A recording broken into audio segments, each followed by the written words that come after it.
Today, Congressman Claudia Tenney joins us. She represents New York's 22nd District, and she's here to discuss ending the dependency on Chinese technology. Welcome, Congresswoman. Please tell us what concerns you most about New York's vulnerabilities to Chinese technology.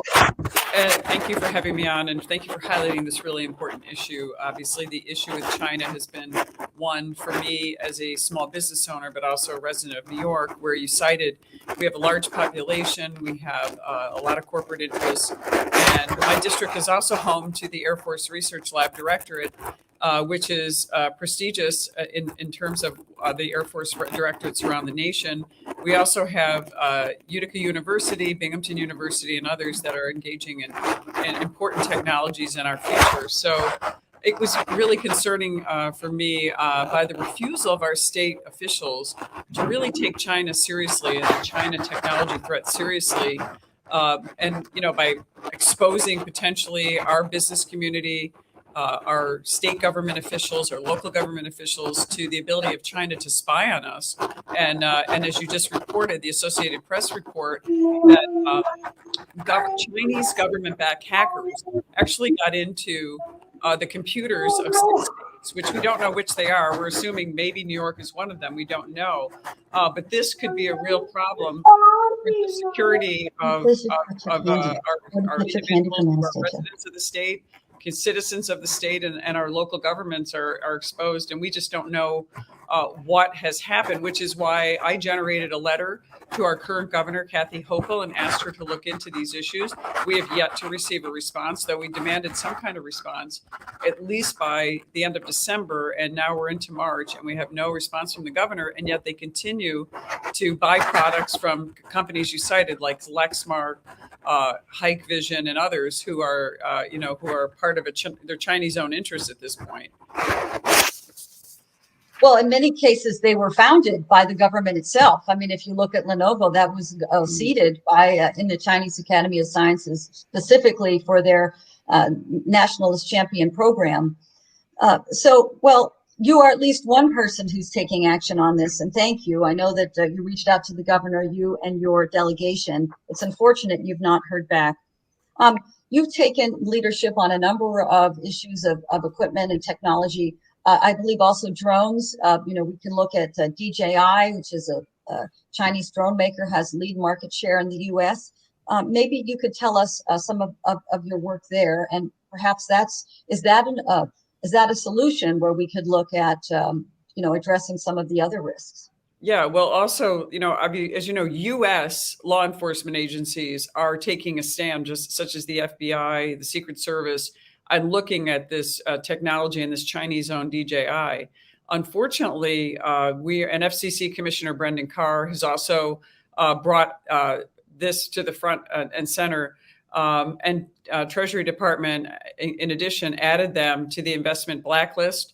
And there's a lot of this happening, but in the state of New York, we're not seeing any restrictions coming down on DJI, which could put us in a real vulnerable position. Which is why, again, I implore the governor to actually look into these issues and what DJI is doing. I mean, some of the malicious activities they're doing, they use technology to spy on their own people, the Uyghurs and others with this technology, while they use forced labor and also genocide against their own people in different parts of the Chinese continent.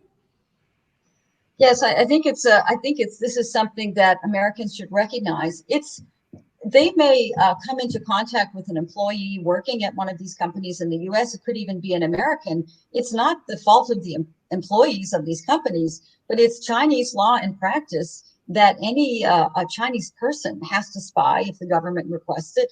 And they have an IT law, which requires any data made on any Chinese device anywhere in the world is subject to the Chinese government's purview and authority. There's no, warrant. There's no judicial redress. There's none of these protections that we might know of in the U.S. or in Europe.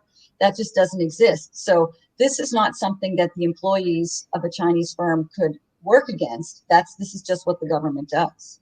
Well, and that's incredibly true when you have an authoritarian regime, and we have vulnerable and often naive companies and government agencies that don't realize what they're subjecting our personal data to and our personal information could be right now in Chinese hands. They could be spying on us. They could be using high vision technology, DJI drones, and all of this, maybe innocently by the Americans, or maybe because they're seeking to capitalize on, in a less expensive technology that the Chinese company provides, but they're putting us in grave risk and putting our population at grave risk. And it's really concerning to me that the state of New York does nothing about this. And, this is not new. This is something that actually was started by Andrew Cuomo when he combined the banks and the insurance institutions in New York State and forced them to turn over the personal data of all of these different customers, something that banks and insurance companies spend billions of dollars protecting. That's their stock and trade, is their ability to protect their consumers and their customers, and to force them to turn it over to these more vulnerable platforms like New York State required, just exposes their customers and the banks to liability, but exposes the customers to interventionists like the Chinese government. As you know, we have no rules stopping them from, the Chinese state-owned agencies and the government from requiring that information to be in turn turned over to them. Now, do we know if this is actually happening? Probably not yet, but we may. And this is the kind of investigation we need to take. This is why it's so important that the federal agencies and the state agencies comply with this. So that some of the laws that are put in place by DOJ, by FCC, and others to make sure that that information is not being leveraged by the Chinese government once that information is disclosed through state agencies. We reached out to when Cuomo actually first did this.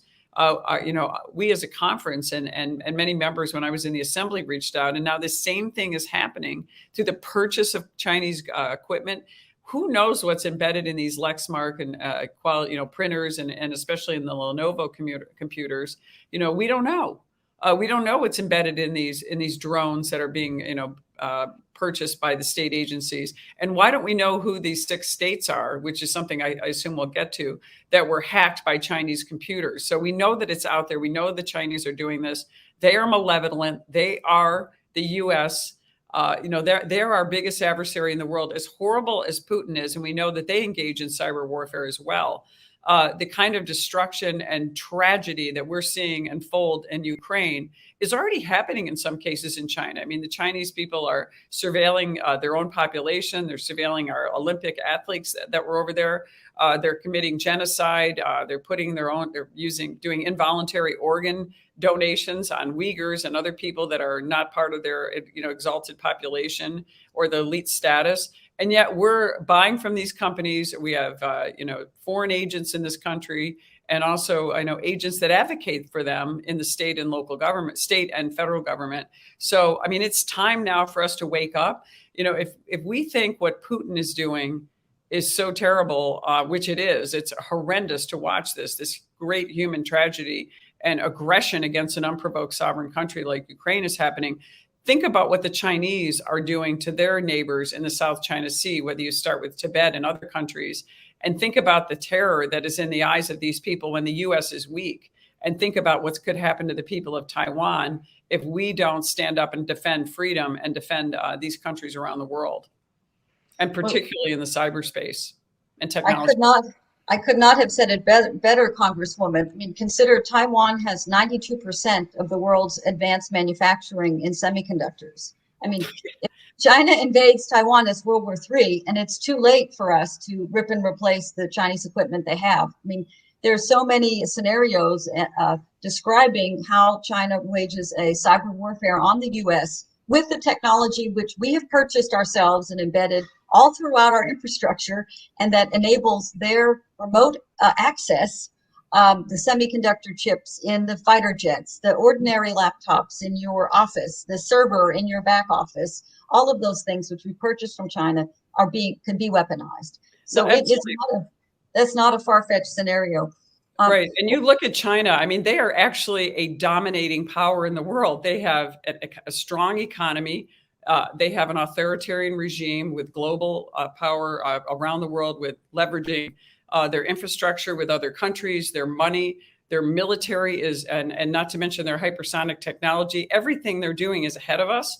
And think about the grave threat that they pose in just contrast to what we're seeing Putin doing in Ukraine with an economy the size of the state of Texas, projecting themselves as a world power when they're not. Imagine when we start to tangle with an actual world power like China. We are in grave conditions if we don't think that they're going to use cyber, and already are probably using their cyber dominance against us right now, their technology dominance right now. We have got to wake up. This is an urgent situation. I'm sure that Xi Jinping is empowered. And think about this. When we were looking to prevent this from happening, this terrible invasion into Ukraine, the Biden administration shared vital intelligence information with the Chinese, thinking that they would be on our side, only to have them share that with the Russians and with Putin. This is the kind of naivete and the kind of administration that we have now in place. We need to wake up. We need to have our state governments also aware of this, because China is not going to roll tanks into the United States. They are rolling their cyber dominance, their economic dominance, and their leverage in an authoritarian regime that that they have no concern about civil casualties in their own communities, in their own country. It's about world domination and power. And we are projecting weakness at the most critically important time in our country's future and history.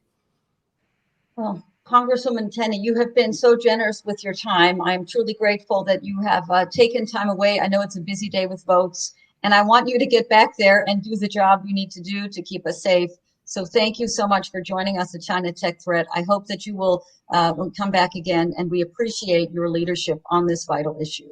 Thanks so much, Rosalind, and keep the good reporting. We need to get the truth out to the American people, particularly to people who are serving in leadership positions in both the federal and the state governments across the nation. We need to make sure that we prioritize this issue with China today, not yesterday, or not tomorrow, but today. It's got to be done.